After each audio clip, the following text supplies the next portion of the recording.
So it's finally here, People's Republic by Robert Muchamore. If you're a viewer who knows me from the Cherub website, you can stop paying attention for the next 30 or so seconds. If you've never heard of Robert Muchamore, it's time for a crash course. Allow me to introduce you to The Shelf of Muchamore. The Cherub series starts down here. It's a 12-book series. Ignore the fact that I have multiple copies of most of the books. The Cherub series starts in the Recruit with James and his half-sister Lauren, who are just stereotypical kids living on an East London estate when their mother dies. James is taken into care, Lauren goes to live with her dad, and basically both of their lives are going awful, until Cherub comes in and recruits them. Cherub is a secret government organisation that uses children to spy. Because what criminal would expect that their children's friends are actually spying on them? Now, teen spies aren't an unusual concept. You've got them in the Alex Rider books, in the Spy High books, in the Gallagher Girls series, but none of them do it as realistically and thus as excitingly as Cherub. James, Lauren, and all the rest of the characters you meet are really real people, and the missions they undertake are really realistic and really relevant. Like the wizarding world of Harry Potter, Cherub is definitely a world you can imagine secretly existing. So throughout the 12 books you eagerly devour every mission Lauren and James are sent on, from infiltrating cults to taking down drug dealers. So when book 12 came along and James retired from Cherub, we did worry that it would be the last we saw of the organisation, at least in the 21st century anyway. I'll explain about Henderson Boys in another video.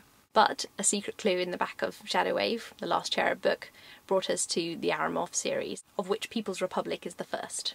The main differences between the Aramov trilogy and the previous Cherub books: firstly, they focus on an entirely different set of characters, although there are still a couple of cameos from some well-known faces. And secondly, whereas in the Cherub books each book told about a single self-contained mission, the Aramov trilogy is going to be one long, complicated mission that spans the entire trilogy. So what is People's Republic about? The book starts by introducing us to our two new main characters. Ryan, a Cherub agent, desperate to go on his first real mission, and Ning, a girl more than fed up with Chinese boarding school. And what do these two have in common? The Aramov clan. Ryan is set the task of befriending Ethan, the son of one of its members, and with the information he learns helping to bring it down. And Ning's whole life is torn apart, and she's forced to cross Asia and Europe, dodging the Aramov clan at every turn, and fighting them for her life as she tries to make her way into Britain. I really enjoyed this book. It was so exciting and so unpredictable. Reading it, you definitely think the plot is going one way and then something completely different happens that you've never expected. It's really not second-guessable. Definitely got that can't stop reading, need to find out what happens next vibe.